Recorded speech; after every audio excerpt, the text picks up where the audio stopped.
Motivation quotidienne numéro 76. Non à une réussite entachée.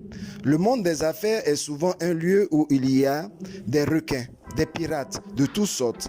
L'honnêteté n'est pas bien vue et même souvent absent. Celui qui veut être honnête est comme un extraterrestre. Truander, falsifier, corrompre et même voler sont souvent encouragés. Une histoire à ce sujet. Un roi, vu son âge avancé, a décidé d'adopter un fils qui le succédera. Il a lancé un concours avec 10 garçons. Le roi leur dit: j'ai un test à vous faire, et celui qui réussira deviendra mon fils adoptif et héritier de mon trône.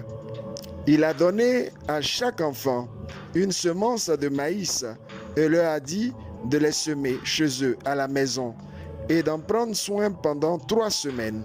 Les 10 garçons ont pris leurs graines et couru à la maison pour les semer. Dans une maison, un garçon et ses parents étaient tristes lorsque la semence n'a pas réussi à germer. Le garçon avait tout fait, mais il a échoué. Ses amis, lui, ont conseillé d'acheter une graine et planter, mais ses parents craignaient Dieu. Lui avait toujours enseigné l'honnêteté. Sur ce, il a refusé les conseils de ses amis. Le jour est venu et les 10 garçons se rendirent au palais. Tous les 9 garçons ont réussi. Le roi a demandé à chaque garçon: est-ce que c'est ce qui est sorti de la graine que vous avez donnée? Et chaque garçon répondit: oui, votre majesté. Le roi hocha la tête en se tournant vers le dernier garçon sur la ligne qui tremblait de peur. Le roi lui a demandé: qu'avez-vous fait avec la semence que je vous ai donnée? Le garçon a dit: je l'ai plantée et entretenue, votre majesté, mais elle a refusé de germer. Le roi s'est rendu au trône avec le dernier garçon et dit: je vous ai tous donné des graines bouillies. Une graine bouillie ne peut pas germer. Si un roi doit avoir une qualité, elle doit être l'honnêteté. Et vous, déclare que ce garçon, dont les graines n'ont pas germé, a réussi le test et c'est lui le nouveau roi. Africains et Africains nouveaux, Ivoiriens et Ivoiriennes bois de manioc.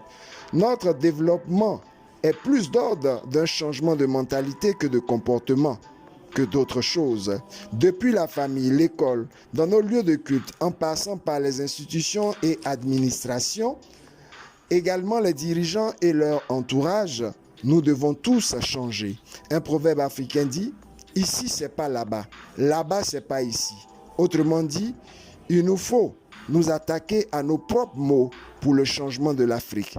C'était votre coach Paul Blanchard-Raquet, influenceur au naturel, bois de manioc. Nouvelle idée, nouveau départ.